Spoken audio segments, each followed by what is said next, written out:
Okay, so yeah. So I mean, like I said, this is the problem with the whole minarchist aspect, and is why I can't. If you're a decent moral person and you want to wipe out all the logical inconsistencies and contradictions running around your head, I mean, the old saying, as we all know, is libertarians. You go from limited government libertarian to a full-on libertarian purist or anarchist. It usually takes about 6 months, because it's really hard once you start down that road, just like a scientist. Could you imagine, like, trying to reject, like, get to the point of trying to figure out the formula for gravity or whatever this, and only stopping 3/4 of the way and never following it all the way through? I mean, that just wouldn't make sense, because it wouldn't be logically consistent, wouldn't be empirically proven or universal. So this gentleman, obviously, this Schwartz, he still obviously still believes a whole lot in government, and I bet if you searched out enough and you put enough time and effort investigated that, he probably is a beneficiary of the state in some way, shape, or form. Maybe, maybe not. I could be wrong in that aspect. But basically what he's doing is insulting the people that have followed the logic all the way through to its universal consistency, where you're breaking down all the barriers and distorted concepts in your mind. He still has a few run around. Maybe he's scared to let them go. I'm not sure what his reasoning is for it. I wish actually... Maybe I'll try to get a hold of him someday and ask him these questions. What's rolling around in your mind? What's the point of this? Because that's a conversation needs to take place when you're talking about something, because it's different when you're getting attacked by people in the left or the right, which is a good thing. I look at it. It means that you know that libertarians don't fit into the mold of the control systems, whether it's from the left or the right politically. These are the people that are... Yeah, and like, here's the other aspect that I always find that's amazing. Even though we, as libertarians, anarchists, voluntarists, espouse and talk about the illegitimate powers of the state and the fact that there's no such thing as a legitimate government and central planning, blah, blah, blah, it's not that we're suggesting that we should abolish government tomorrow. Because what you're saying when you say abolish government, it's not like you're going to use a wrecking ball and knock down some parliamentary buildings or the White House or, whatever, All you're saying is, this is the truth. Can we start at least getting head in the right direction towards that truth? So we know that you're going to go through multiple levels. Right now we have gigantic, massive governments. Can we at least start... And I mean, it's kind of continuing that way. If you look at it, governments just keep getting bigger and bigger and more powerful. Can we at least start headed in the proper direction? Because that's what really, I mean, no, I have never talked to, heard, conversed with. I've never heard any libertarian or anarchist or voluntarist ever say that we got to get rid of the government tomorrow. Never, never, never, never. It's the ultimate goal. That's what it is. It's the goal. So it's the goal. So whether you had a business plan or, in your life you want to have, plan for your future, it's the goal. It's the goal. How you get there, nobody has a laid out perfect plan how you're going to get there, but we're just basically just telling you the truth, and we're saying, let's try to figure out how we can at least start trying to head in that direction. And hopefully, ultimately, the end goal for humanity is to get to a full-on where we can live amongst each other under anarchy without having central planners or rulers in our life. That's all it is. That's all it is. So, I don't know. Maybe these guys are scared that... What? I don't know. The government's going to come down tomorrow and there's going to be what? Hell, on the streets. I mean, if there is, it's not going to come from anarchists or libertarians or volunteers. That's pretty much a given. I mean, if society breaks down, those are actually the people these are the people that you least have to concern yourself with. It'll be the sociopath and control freaks. It'll be people that identify themselves politically on the left or politically on the right that are going to want to fight to maintain control and reestablish the system. So, yeah, I'm not sure where these guys come up with their... It's an interesting thing to see, though, how some people think. especially people that are supposed to be coming from an objectivist camp. Anyways, in 2015, anyways.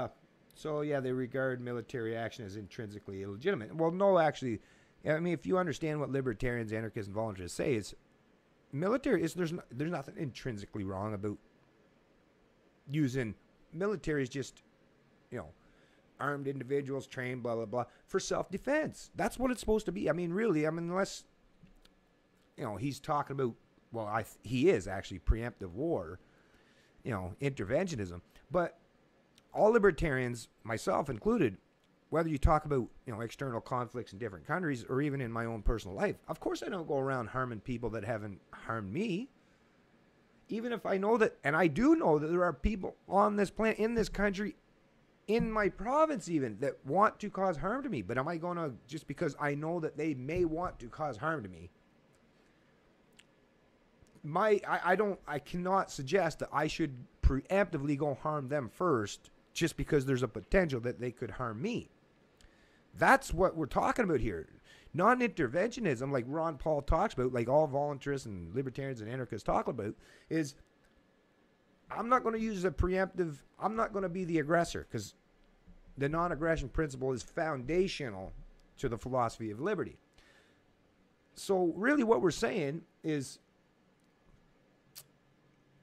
having a military is fine. Like look at even countries like Switzerland. Although, like I say, we don't need a government central planner to do that. But yes, everybody should be able to train yourself, go somewhere, get trained so that you can defend yourself, not just from, you know, an attacker or you know, some domestic abuse or theft or, you know, whatever, or some other foreign entity or government or whatever coming in. Of course you should be able to defend yourself. That's, to me, that's, even in the animal kingdom, you have to be able to defend yourself if you expect to survive, if there's potential dangers in the world, which there are.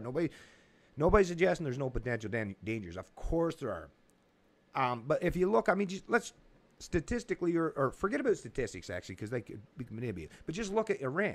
Iran hasn't attacked any other country preemptively without being attacked themselves, like Iraq, you know, when Iraq attacked Iran. But they've in 300 years. But yet, Western powers, you know, and other Middle Eastern, their foes in the Middle Eastern countries, they've had, yes, they've been attacked themselves. They've had sanctions imposed on them for many reasons.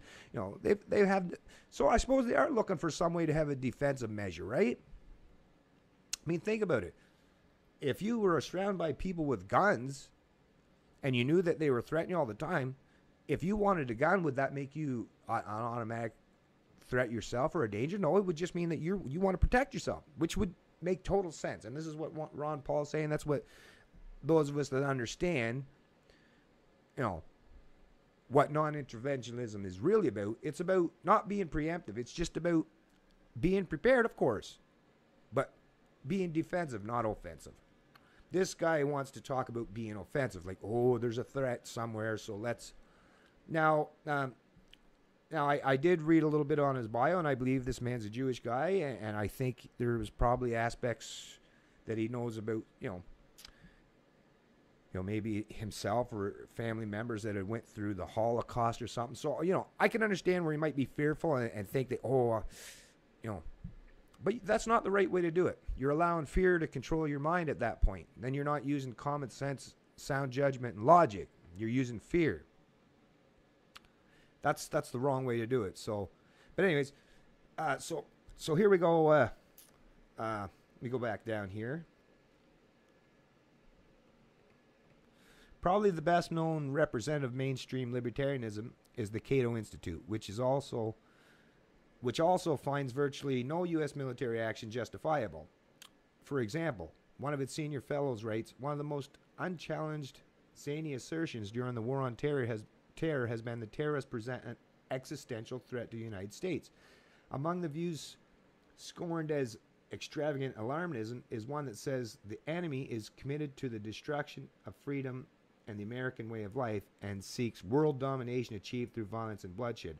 This incontrovertible fact about the nature of the jihadists is supposed to be just a zany assertion.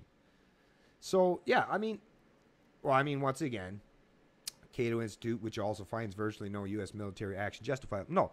No preemptive, no offensive. Okay, can you at least be... This is the part that kind of bugs me, because if he would just understand and listen to what people, in the Cato Institute and people that are talking, Ron Paul, Libertarians. No, it's not that no U.S. military intervention or action is justifiable. It's offensive actions. Defense is perfectly fine. Now, there are times, like I said, where, but once again, that can't even be construed as offensive. But there are times when you could say where you might have to be the first one to attack. So let's give an example. Let's say,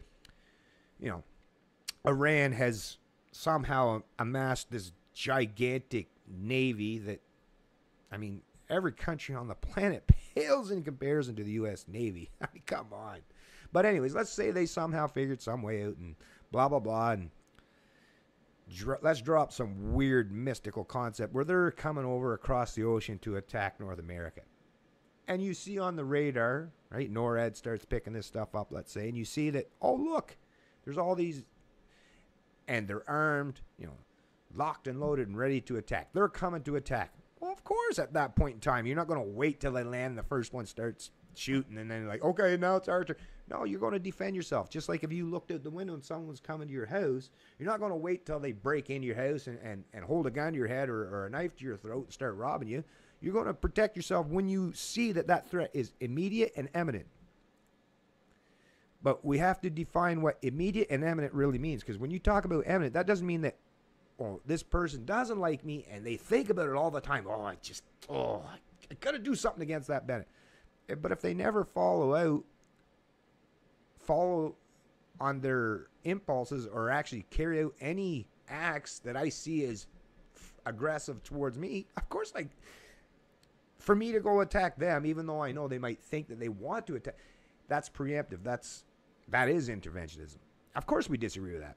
No, because the person how many times have you even been mad at even someone in your family and maybe wished harm upon them or wanted to inflict harm on them, but you didn't? Could you imagine if they could maybe know that, if someone knew that maybe you told this to a friend or a relative and they come in and knew that you had thought this thing maybe after you were in a fight or something, and they just started beating the crap out of you or injuring you because that you might have had this thought at one point in time, even though that thought might have dissipated and you might have changed your mind afterwards once you've had time to calm down.